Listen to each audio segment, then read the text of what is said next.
हिंदुस्तान में न जाने कितनी बार हम लोगों ने देखा है कि बहुत बार ऐसा हुआ है कि किसी एक शख्स को पकड़कर बहुत सारे दरिंदे उसकी पिटाई करनी शुरू कर देते हैं।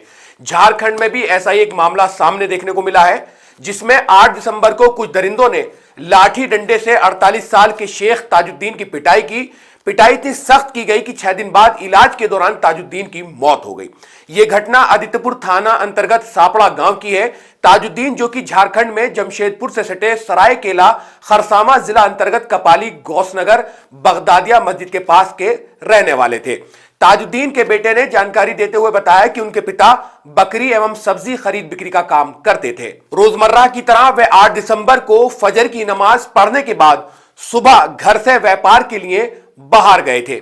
इसके बाद 10 बजे के आसपास आदित्यपुर पुलिस का उनके पास फोन आता है कि उनके पिता दुर्घटना का शिकार हो गए, जिनका इलाज टीएमएच में कराया जा रहा है। इसके बाद उन्हें रिम्स रांची ले जाया गया और 13 दिसंबर को इलाज के दौरान उनकी मौत हो गई, जिसके बाद 14 दिसंबर को उन्हें जमशेदपुर के जाकिर नगर कब्रिस्तान में ईशा की नमाज के बाद सुपुर्द खाक कर दिया गया।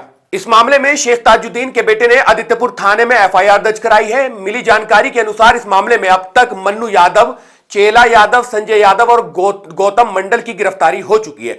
वहीं पुलिस हर पहलू पर जांच कर रही है और मामले में शामिल अन्य लोगों की भूमिका पर नजर रखते हुए छापेमारी जारी है। ताजुद्दीन के भांजे और जो उनके तमाम रिश्तेदार हैं, उन्होंने यही बताया कि शेख ताजुद्दीन जो थे वो बहुत शरीफ थे और 5 वक्त के नमाजी थे और कभी कभार जो है मस्जिद में अजान भी दिया करते थे।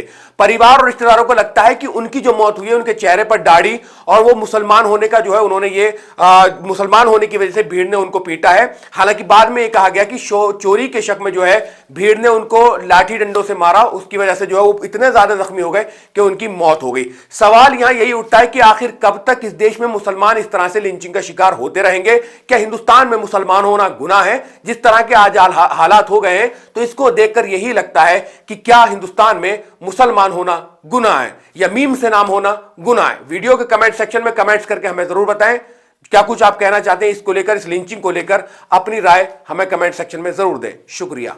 मिल्क टाइम्स को जारी रखने और मजबूत बनाने के लिए हमारी आर्थिक सहायता कीजिए। ये एक आजाद मीडिया हाउस और कमजोरों की आवाज है। आप हमें देखें, सुने, पढ़ें और हर महीना ज्यादा नहीं, सिर्फ 100 रुपए से मदद करें। डिटेल्स डिस्क्रिप्शन में मौजूद है।